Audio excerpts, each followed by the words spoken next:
Hello, I'm Jim Morningstar, your guide through this 9-session Integrative Life Teacher training series.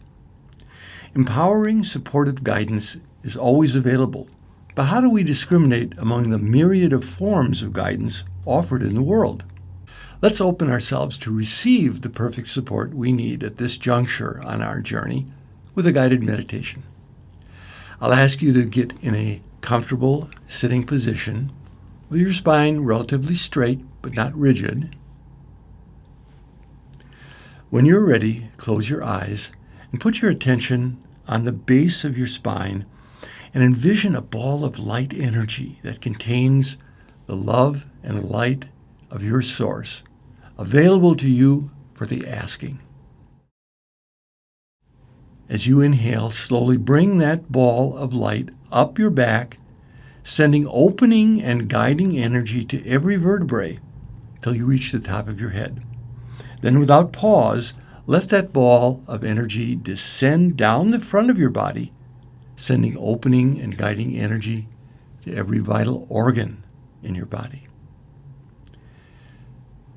Keep following this cycle, slowly breathing up the back and down the front, paying as close attention as you can to how it feels to invite opening and guiding energy to each of your energy centers along the way.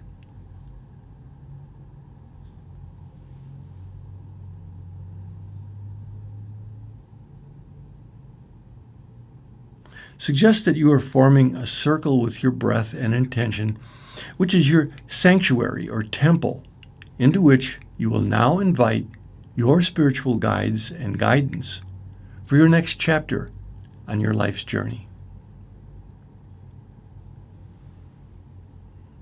Then breathe into your heart area in the center of your sanctuary or temple and invite in your guides and guidance, even if you do not know fully who they are at this point.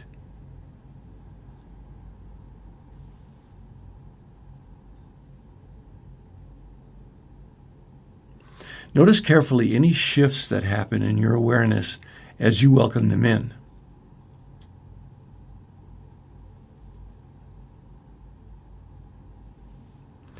If you are willing, ask your guides and guidance to be with you today in supporting your clarity and passion and making room for their conscious presence and support in this next chapter of your life.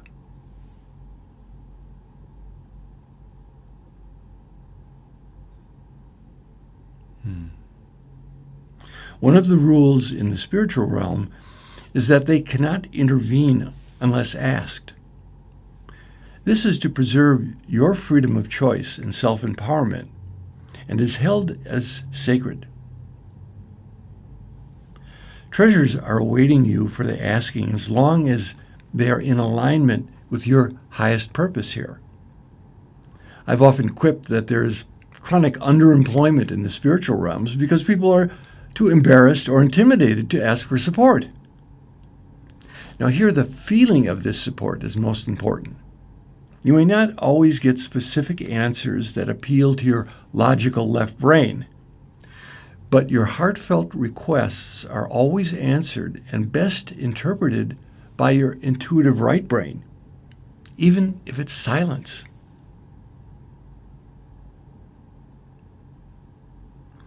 This is not theory for me.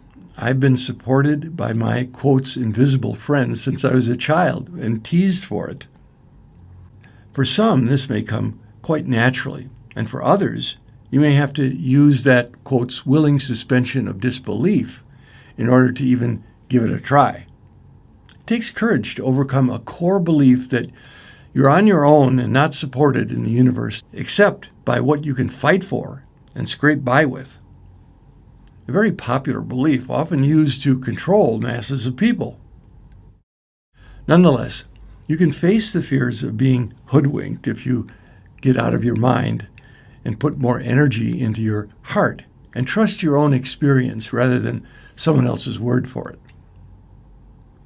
Breathe into your heart right now and listen to whatever sense you get about accepting spiritual support.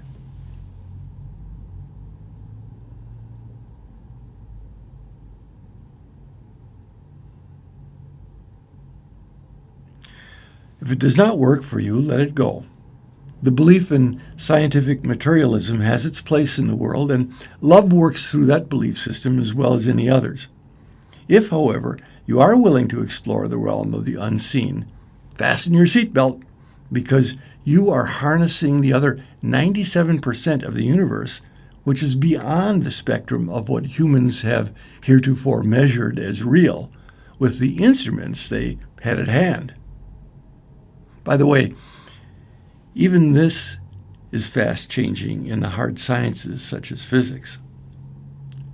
My experience is that guides have infinite patience and often good humor, as many of them have been in our place.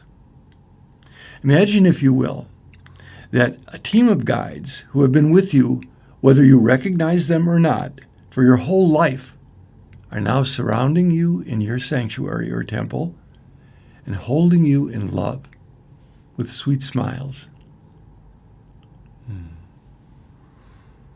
Let yourself feel this as best you can, and take in any sense of support or guidance you can at this point.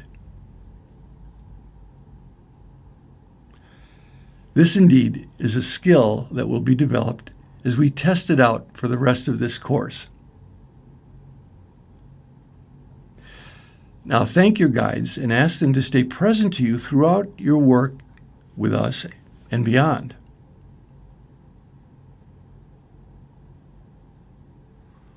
When ready, take some deep and clearing breaths and bring yourself back to your world with a renewed sense of present and tangible support in your life.